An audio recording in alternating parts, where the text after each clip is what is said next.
In 2012, David McCullough Jr., an English teacher, gave a speech to the students of Wellesley High School. Unlike the graduation speeches, which were based on encouragement and enthusiasm, David's speech focused on one sentence that he kept repeating, which was, "You are not special." If you are the top student in your class, there are likely another 100 classes in your school, which means there are 99 other students who are also the top students in their respective classes. If you are the best in your entire school, consider that there are potentially hundreds of schools in your city, so there could be around 100 other students who share the same accomplishments as you within the city. If you feel unique among 1 million people, remember that there are roughly 8 billion people on Earth, which means there are about 8,000 individuals who might share your sense of being special. And if you still believe this ratio implies that you are special, lend me your ears to illustrate that being special doesn't guarantee the happiness you seek. It might actually attract the woes you're trying to avoid.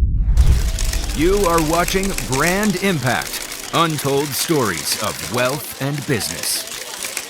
We live in a world where coffee shops write your name on the cup, where products are marketed as personalized just for you, and motivational courses tell you that you are special and unique. They promise that if you search deep within yourself, you'll uncover $1 million idea. You might think, let people encourage me and bring out the giant that is inside me. Perhaps when people encourage me, I become motivated, succeed, and become special. Maybe it could happen. On the other hand, it might also lead to feelings of guilt and depression, as you may constantly feel like you're falling short of what you're supposed to be, leaving you perpetually stressed. This mindset and accompanying pressure have elevated standards to new heights. It's no longer sufficient to be good at your job. You're expected to be exceptional. Living an ordinary or calm life is no longer acceptable. You're supposed to perform at peak levels every hour, living in a constant state of hyperactivity. And when you criticize or belittle someone, you label them as ordinary or normal. Many aspire to be part of the exceptional 1%. Dreaming of attaining glory, fame, and wealth, believing these to be life's ultimate goals. According to a study by the Clappett Foundation, approximately 1 in every 12 individuals is willing to sever ties with their family in pursuit of fame, and 1 in every 9 people is ready to forego marriage and family life in exchange for public recognition. There are families who have transformed their daily routines into online vlogs, blurring the line between family life and the public figure persona. Everyday tasks like preparing food no longer serve solely to nourish the family. It's now designed to entertain the audience. This story did not come out of the blue, but rather stems from the belief that excellence, wealth, and fame offer a quick shortcut to happiness, served on a golden platter.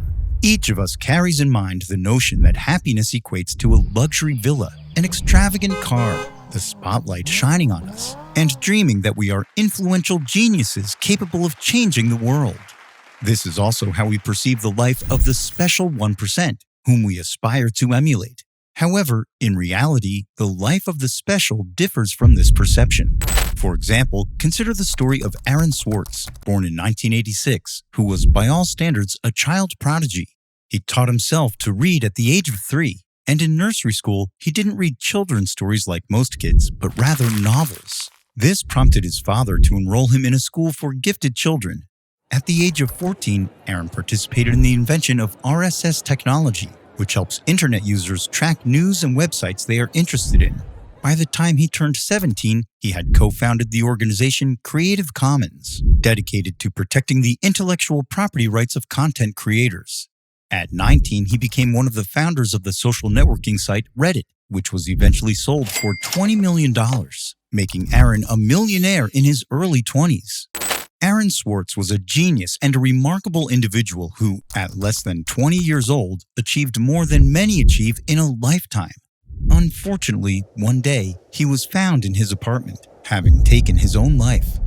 Aaron was successful, but he was not happy.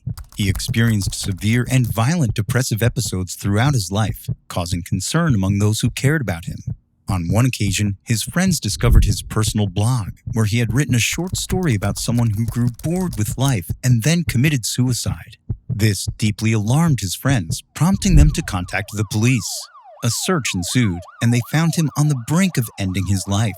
However, several years later, without warning, he tragically succeeded in taking his own life by hanging himself. Not all successful and special people contemplate suicide. In a study conducted by Michael A. Freeman from the University of California and Sherry L. Johnson from the University of Berkeley, it was found that nearly 50% of entrepreneurs suffer from mental illness, including depression, bipolar disorder, anxiety, hyperactivity, and ADHD, attention deficit hyperactivity disorder. These numbers closely mirror a study conducted by the NCAA, National College Athletic Association, on 200,000 university athletes, which revealed that half of them experience severe anxiety and 30% suffer from depression. Success does not immunize individuals from experiencing depression and anxiety. Some describe cases of depression and suicidal tendencies among athletes as an epidemic, and this is not an exaggeration. Throughout Olympic history, 166 athletes have tragically taken their own lives. But it's certain that the number of those who have considered suicide is much higher. For instance, Olympic swimmer Michael Phelps, widely regarded as one of the greatest swimmers in human history and the most decorated athlete in Olympic history, has struggled with depression. Phelps's depression tended to peak after the conclusion of each Olympic Games. In 2012, it reached its worst point when he isolated himself in his room for 5 days without food, drink, or sleep, seriously contemplating ending his life. These numbers are not coincidental. They take us behind the scenes, beyond the glamour of success that captivates us all, and reveal stories with many dark sides. Yet, we often disregard these realities. We tend to assume that a successful person with a lot of money is always happy. The stories and statistics make us question why there appears to be such a strong correlation between a life of achievement and excellence and a life filled with misery. The first chapter in the Tales of Excellence is competition. To stand out, you must excel beyond others. And to achieve that, there's no room for losing. You must consistently win and be seen as a successful person by yourself and others. Maintaining the top position is essential. Slipping to second place is unacceptable. This is a huge challenge because everyone experiences periods of fatigue and setbacks. However, when you're successful and famous, the spotlight doesn't just shine during your moments of triumph. It follows you even during times of failure or temporary performance decline. Each failure becomes public, etched into the memory. Human memory excels at retaining negative details, haunting you like a relentless army of ghosts or obstructive mountain ranges, hindering your progress and peace. In contrast, beautiful memories and special moments become fleeting, like a passing fog. This means that memories of your public failures will persist and haunt you much more intensely than the memories of your successes. Constant and relentless competition, anxiety, and stress create an environment ripe for the growth and penetration of mental illness. Elon Musk, the owner of Tesla and SpaceX, and one of the richest people in the world, reflected on this by saying, "The reality is great highs, terrible lows, and unrelenting stress." Don't think people want to hear about the last two. We often prefer to hear about successes alone, but the pressure and failures take a toll on us. Neither ourselves nor others show mercy. Even when you achieve success and reach the pinnacle, the happy ending you've pursued for years may not be an end at all, and it may not even be truly happy. You may experience a period of happiness, but it can eventually evaporate, leaving you with existential questions like, what do I do now? How can I reach an even higher place? This is what happened to Markus Persson, the Swedish developer of the game Minecraft. In 2009, Markus created the game, and in 2014, he sold it to Microsoft for $2.5 billion. With his newfound wealth, he bought a $70 million mansion in Beverly Hills and indulged in parties and soirees. However, despite having $2.5 billion, Markus wasn't happy. Having achieved such financial success, he lost his motivation to continue and found it increasingly challenging to connect with others. In 2015, he expressed this on his Twitter account, saying, "In Sweden, I'll sit around and wait for my friends with jobs and families to have time to do shit, watching my reflection in the monitor. Sometimes, tone speaks louder than words." You might say, "I'm different. Just $200 can make me happy." However, the truth is that sudden wealth, like $1 million, isn't necessarily a good thing. It can be disorienting, catapulting you into a different social class with different rules. You might not need to work as much, and being an unemployed millionaire isn't as idyllic as it sounds. As Markus described it, spending all day doing nothing can be quite annoying. The feeling of emptiness often strikes athletes after their retirement. Athletes who have dedicated their lives to achieving excellence in their respective sports suddenly find that the sport has vanished from their lives. They struggle to understand who they are and what they should do next. Michael Phelps experienced this sensation after retiring in 2016. Despite winning numerous medals and having a remarkable career, he found it difficult to see himself as a human being. He had always identified himself solely as a swimmer. This feeling is akin to what entrepreneurs often experience after selling companies they've founded. Just as with Markus, the overwhelming happiness that comes with reaching the pinnacle can lead to isolation, confusion, and a sense of alienation. The summit can be a lonely place. Not only is the summit lonely, but the journey to reach it can also be isolating. Striving to become exceptional and achieving remarkable success demands significant sacrifices, including your time.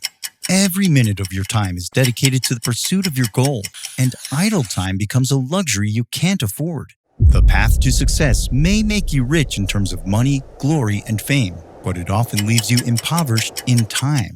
With your lack of time, you may find it challenging to connect with family and friends or build healthy social relationships.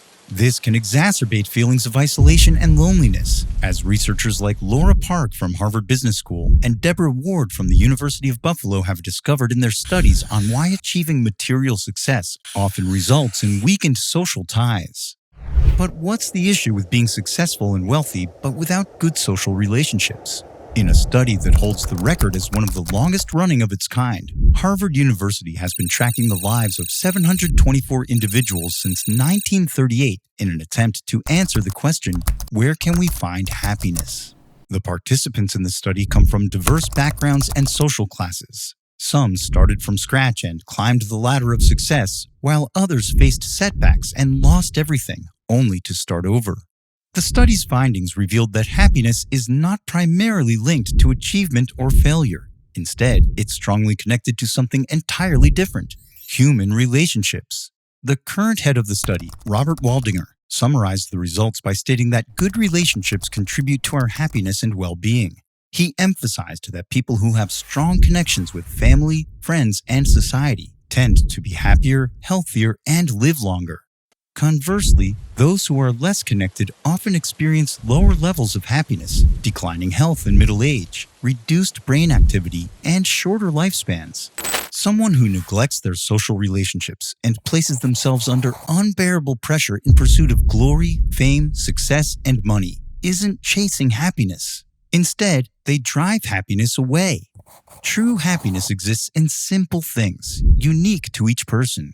Unfortunately, we often overlook these simple pleasures while searching for distant goals like glory, fame, and the desire to be exceptional. This may not be necessary. It's like searching for something that's already in your hand. Happiness, as the Harvard study found, can be found in positive human relationships. There's no requirement to be exceptional or special. One of the most common misconceptions is that we imagine happiness lies at the pinnacle of success, and we assume that there is a clear summit right from the start. We often picture life as a linear journey, progressing through stages until its end. However, life, as the English philosopher Alan Watts noted, is not a journey.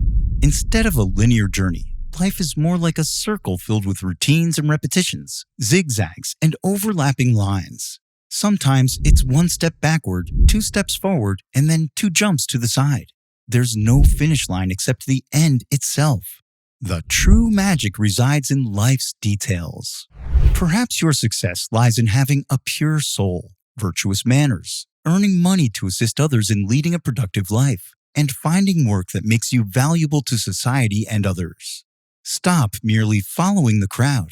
Don't obsess over trends. Instead, search for what truly brings you happiness.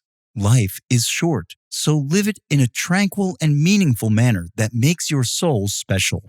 Nearly 300 years ago, the French philosopher Michel de Montaigne wisely said, "To be an ambassador or president are truly brilliant deeds, but to laugh, to buy and sell, to love and hate, to live in peace, kindness and honesty with yourself and with others. To do all of this is more special, rare, and challenging. You don't have to change the world. It's enough to live in harmony and intimacy within it. This in itself is a rare and exceptional achievement on your own terms. We hope you've gained some great inspiration from today's story. Thanks so much for watching, and we'll see you next time.